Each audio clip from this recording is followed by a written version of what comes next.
gente, tudo bem com vocês? A paz do Senhor. Estamos aqui mais uma vez para falar de casamento e hoje nós vamos falar sobre algo que muitas mulheres estão passando, que é o fato de essa mulher ter se tornado cristã e o seu esposo não.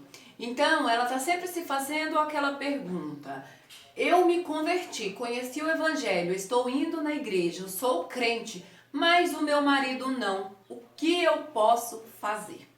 É uma situação que não é nada fácil. Toda mulher que está passando por isso vai enfrentar muitos desafios, mas tenha esperança que você vai vencer, porque nós temos testemunhos de muitas e muitas mulheres que passaram por isso, que lutaram com sabedoria em Cristo e conseguiram alcançar a vitória. Hoje têm aí os seus maridos trabalhando na obra de Deus, servindo ao Senhor. Muitos se tornaram pastores, obreiros e por aí vai.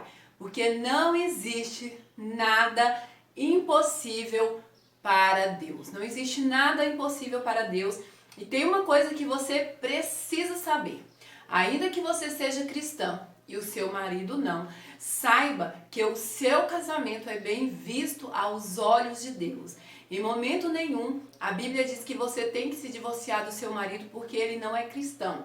Pelo contrário, a Bíblia nos diz que nós não devemos pedir o divórcio. Então nós podemos sim trilhar um caminho ao lado dessa pessoa, usando de sabedoria, pedindo ao Senhor discernimento para continuar essa caminhada, que não vai ser fácil, mas que no final das contas vai valer a pena, porque você vai ter o seu casamento, a sua união, e você vai ter também a sua vida com Cristo.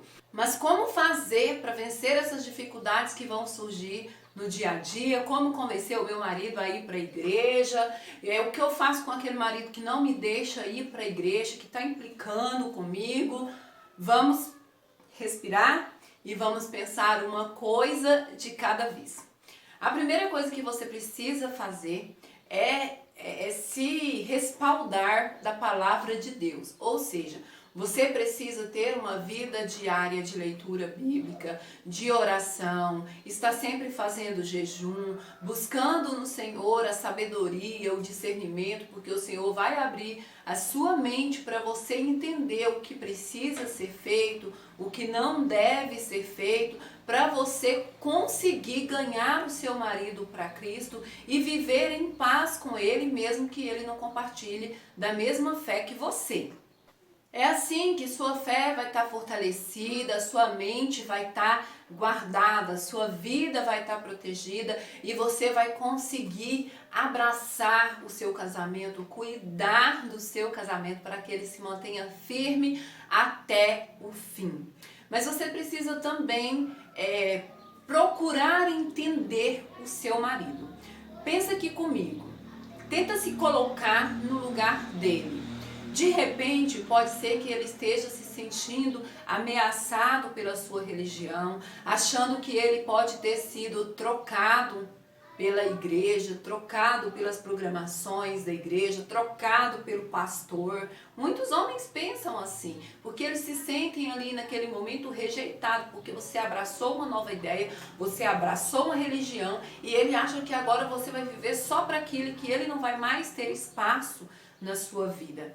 Então ele pode estar se sentindo sim rejeitado, se sentindo afastado de você e às vezes ele vai transformar esse sentimento em raiva, em perturbação para tentar trazer você de volta para perto dele.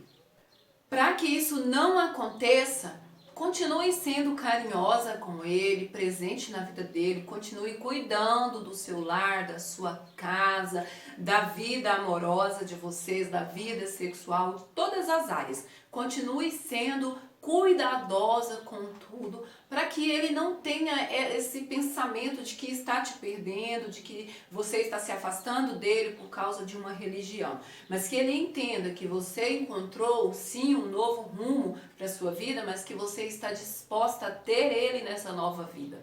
E aí já vem uma outra questão que é muito importante de ser analisada. Quando nós nos convertemos, ou mesmo já depois de velha, de igreja, a gente quer fazer alguma coisa para ajudar na igreja. Às vezes nós queremos participar da cantina, ajudar na limpeza, fazer parte da equipe de louvor, fazer parte da equipe de dança e assim por diante. Nós queremos nos envolver com as atividades que há na igreja. Mas temos que ter o cuidado de não sobrecarregar com essas atividades da igreja. Porque o lar é a nossa prioridade. Nós devemos entender como prioridade Deus em primeiro lugar, a família em segundo lugar e depois a igreja. Então é importante saber administrar o tempo, o que eu vou gastar com o meu lar, o que eu preciso fazer pelo meu lar, pela minha família e depois o que vai ser possível eu fazer pela igreja. Nunca eu me envolver tanto com a igreja que não tenha tempo para cuidar do meu lar. Eu me envolver tanto com a igreja que não tenha tempo para fazer a comida do meu marido. Para não ter tempo de dar uma roupa limpa para ele estar usando. Então eu preciso ter esse cuidado de trazer a minha casa organizada, as minhas atividades do lar todas organizadas, tudo certinho, para que eu possa trabalhar na igreja e o meu marido não se irritar com isso. Porque muitas vezes o que acontece é que a pessoa se envolve tanto com as atividades da igreja que ela deixa a desejar em casa e isso sim causa uma irritação no marido, causa um problema ali no casamento. Então não sobrecarregue. Se você precisa ajudar na igreja, amém, mas escolha um horário que não vai te tirar do seu marido, escolha um horário na qual você já pode ter organizado toda a sua casa, enfim, saiba administrar as duas coisas. Uma coisa que é muito comum é a mulher que tem um marido descrente querer compará-lo com o marido das outras mulheres, que geralmente são homens crentes. Então, ela começa a olhar para aquele homem que aparentemente é perfeito, que não bebe, não fuma, não vai a festas e tudo mais, e ela começa a comparar com o seu marido, que é um homem que está totalmente problemático. E nessa comparação surge um risco muito grande de ela se perder e não conseguir ajudar o marido. E de querer fazer com que esse marido se comporte exatamente da mesma maneira do que os outros homens.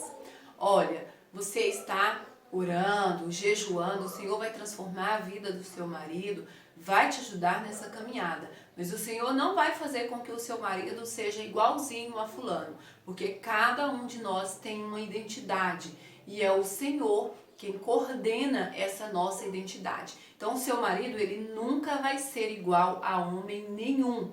Embora ele seja transformado, ele pode ser até melhor, mas igual ele nunca vai ser. Além do mais, se você ficar comparando aí o seu marido, ele vai ficar irritado com isso ou ferido por achar-se inferior e achar que você não o quer mais e ele vai acabar se afastando mais de você. Tudo isso são coisas que precisam ser cuidadas, situações que precisam ser cuidadas e analisadas no nosso dia a dia para conseguirmos chamar a atenção do nosso marido. Mas eu não respondi a pergunta que você mais quer. Como eu vou ganhar meu marido para Cristo? Eu vou ler para você um versículo que está em 1 Pedro, capítulo 3. Eu vou ler dois versículos, o 1 e o 2 de 1 Pedro 3. Diz assim, ó: do mesmo modo, mulheres, sujeitem-se aos seus maridos, a fim de que, se algum deles não obedecem à palavra, sejam ganhos sem palavras, pelo procedimento de sua mulher, observando a conduta honesta e respeitosa de vocês. Então, nós muitas vezes não vamos conseguir ganhar pela palavra, mas nós vamos conseguir ganhar pelo comportamento, pelo testemunho. Você precisa ser uma cristã autêntica no seu dia a dia, no seu cotidiano, em tudo que você fizer, no seu trabalho, no seu lar especialmente. no seu comportamento referente aos seus filhos, no seu comportamento referente ao seu marido, dentro do seu quarto e até na intimidade. Você precisa testemunhar essa nova criatura que você se tornou. É assim que você vai conseguir ganhar o seu marido. A própria Bíblia está dizendo isso para nós. Não pela força da palavra, mas por aquilo que nós somos, pelo nosso comportamento, conduta honesta e respeitosa, é que vamos ganhá-los para Cristo. E aí entra uma outra questão que todo mundo fica muito indignado, que é a questão da submissão. Mas por que nós temos mesmo que ser submissas aos nossos maridos?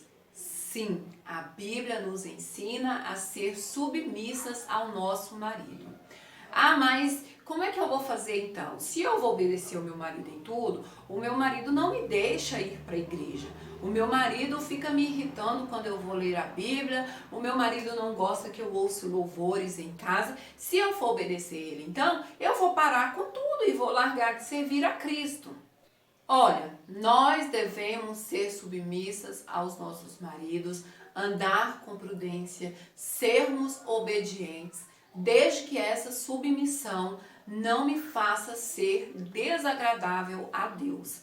Então, quando o meu marido me diz que eu não vou à igreja, eu posso obedecê-lo. Por quê? Porque deixar de ir à igreja não vai fazer eu pecar. Eu vou orar, eu vou buscar, vou pedir o Espírito Santo para libertar a mente dele, para dar o discernimento, para tirar o endurecimento do coração dele, para que ele entenda a minha necessidade e me libere para participar dos cultos. Dentro de casa, se ele se irrita quando eu ouço louvores, então eu vou passar ouvindo um foninho de ouvido para não irritá-lo. Né? Se ele se irrita quando eu me ajoelho para orar, eu vou procurar ajoelhar para orar no momento que ele não está perto, para que ele não veja e fique irritado. Então a gente vai usando de estratégias no nosso dia a dia para conseguir ter uma vida com Cristo sem ter problemas com esse marido. Agora, existem algumas coisas dentro de uma relação que, se elas forem cultivadas, elas vão estar desagradando a Deus. Então, sim, se você tem problema com seu marido, por exemplo, com falcatruas, coisas erradas que ele faz e quer que você acoberte, com o sexo promíscuo, ele quer que você faça coisas que a Bíblia condena, com mentiras, por exemplo, ele quer que você minta, que você conte uma lorota ali para alguém, assim você está desagradando a Deus. E aí sim, o Senhor te libera então dessa submissão, que você não vai fazer algo que desagrada ao Senhor. E em tudo isso você vai pedir sempre a orientação do Espírito Santo, para que você não tome nenhuma decisão precipitada, para que você não haja por si mesmo, achando que você é dona da razão, mas que você tome sempre atitudes pensadas, orientadas pelo Espírito Santo, buscadas em oração, para conseguir atrair o seu marido para a presença de Deus, até que ele aceite Jesus como Senhor e Salvador da sua vida e venha fazer parte com você dessa nova vida. É uma caminhada difícil, muitas vezes vai ser dolorosa, muitas vezes você vai se sentir confusa, sem saber o que fazer, mas saiba que o Espírito Santo está ali todo o tempo do teu lado para te ajudar, para te orientar, para convencer o seu marido, e é o Espírito Santo que vai convencer. Nós podemos fazer a nossa parte, podemos testemunhar, orar, ler a palavra, buscar, jejuar, mas quem vai convencê-lo de verdade é o Espírito Santo. Muitas vezes nós vamos ser o instrumento usado para convencê-lo, mas quem vai estar convencendo é o Espírito Santo através da nossa vida. Então confie que o Senhor é capaz para mudar a visão do seu marido, para trazê-lo à salvação, para mudar completamente o comportamento dele. Mas o tempo certo disso acontecer está nas mãos de Deus. Então apenas entrega e confia. Reflita, reconsidere, siga em frente, só não desista do seu casamento. Fica aqui o meu muito obrigado por você estar me assistindo. Que o Senhor Jesus abençoe a sua vida, o seu lar, a sua família. Não esquece de deixar seu comentário, seu joinha, compartilhar com mulheres que estão precisando de ouvir essa palavra e que em nome de Jesus o Senhor possa abençoar a todas nós. Muito obrigada, não esquece que toda segunda e quinta tem vídeo novo aqui no canal às 5 horas da tarde. Super beijo e até o próximo vídeo.